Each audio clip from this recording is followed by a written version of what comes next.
L'apparition des corsaires et des pirates sur les mers du monde entier coïncide avec la naissance de la marine. Et c'est ainsi que se forment les premiers groupes de pirates, capables de combattre n'importe qui, de commettre les crimes les plus affreux, capables surtout de naviguer pendant des mois et des mois. L'âge d'or de la piraterie se situe entre 1500 et 1700, et les routes de prédilection des pirates sont celles de la mer Méditerranée, de la mer des Caraïbes et de l'océan Indien. Et cette époque voit également la naissance de personnages célèbres et singuliers qui intriguent de nombreux écrivains. Sir Francis Drake, qui restera dans l'histoire comme le pirate gentilhomme, et Edward Teach, le fameux Barbe Noire, étaient vraiment des hommes extraordinaires. Pensez donc qu'ils avaient sous leurs ordres des milliers de personnes.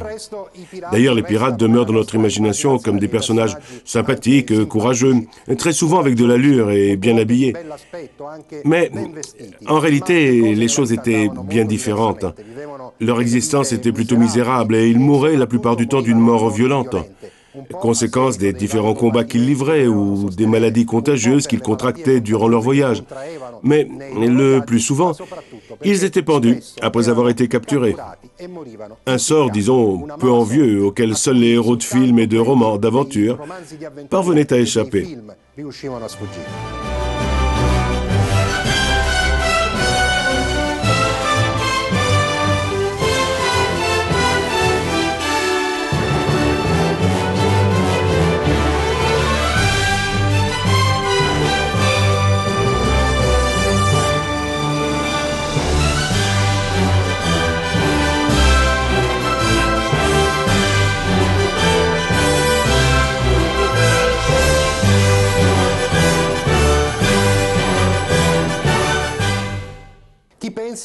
C'est une grave erreur de penser que la piraterie n'existe plus de nos jours.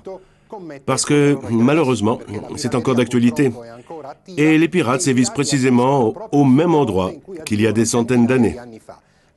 Ce sont les routes de la mer des Caraïbes, celles du détroit de Malacca, qui se trouve entre l'île de Sumatra et la Malaisie, mais aussi celles de l'océan Indien. Et plus récemment, les pirates concentrent leurs activités, en particulier dans le golfe d'Aden, au large des côtes de la Somalie.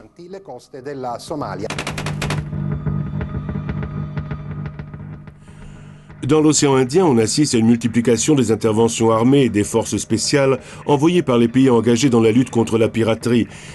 Durant ces missions nocturnes, les hommes de la marine et militaire danoise sont même parvenus à arrêter les occupants d'un bateau pirate. Mais qu'entend-on aujourd'hui par piraterie? Nous l'avons demandé au commandant Giorgio Goma, qui a dirigé récemment une mission de la marine militaire italienne dans l'océan Indien. On entend par piraterie exactement ce que ce terme désignait il y a 100 ou 200 ans. Il s'agit de hors-la-loi des océans, de personnes sans scrupules, appâtées par le gain et l'argent, qui attaquent les navires marchands sans défense. Je dirais donc qu'il s'agit d'une forme de criminalité très lucrative. Ils attaquent pour de l'argent et demandent une rançon pour libérer les personnes qu'ils prennent en otage.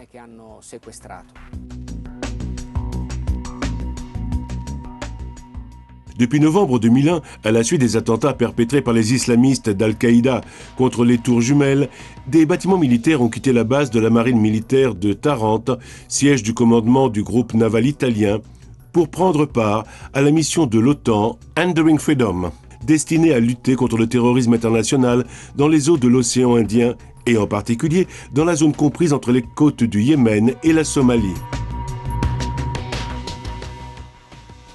C'est précisément durant ces années que l'on a assisté à la multiplication des attaques contre les navires marchands en transit de la part de groupes soi-disant armés.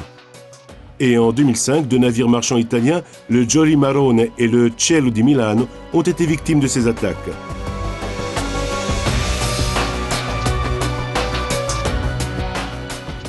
À la demande de la Confitarma, inquiète pour la sécurité des cargos italiens en transit dans cette zone, le gouvernement a demandé à la marine militaire de lancer la mission « Sécurité en mer ».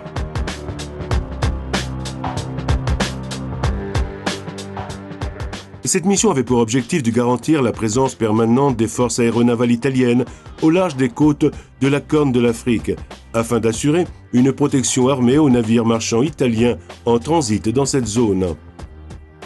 En effet, le terrorisme international et la résurgence d'une vieille et inquiétante menace, la piraterie, rendent cette zone particulièrement dangereuse.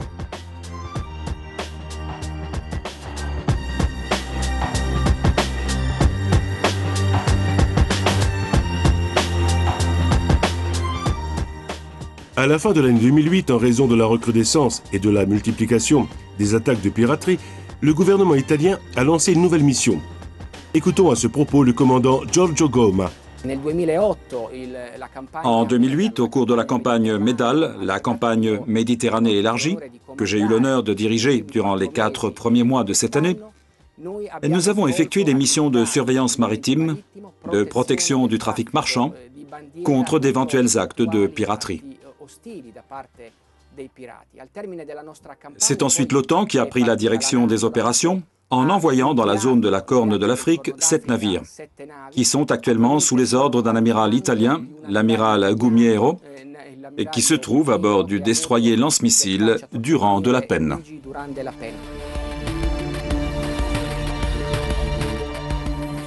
Le destroyer lance-missiles Durand de la Penne est le vaisseau étendard de la flotte de l'OTAN présente dans l'océan Indien, car c'est le bâtiment le plus grand, le plus rapide et le mieux armé des 7 bateaux militaires qui prennent part à la mission.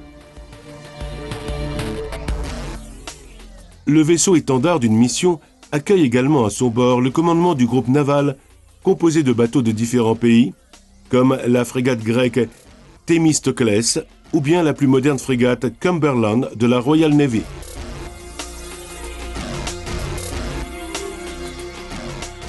Le Durand de la Penne possède un équipage d'environ 370 hommes, comprenant des marins, des fusiliers marins et des nageurs de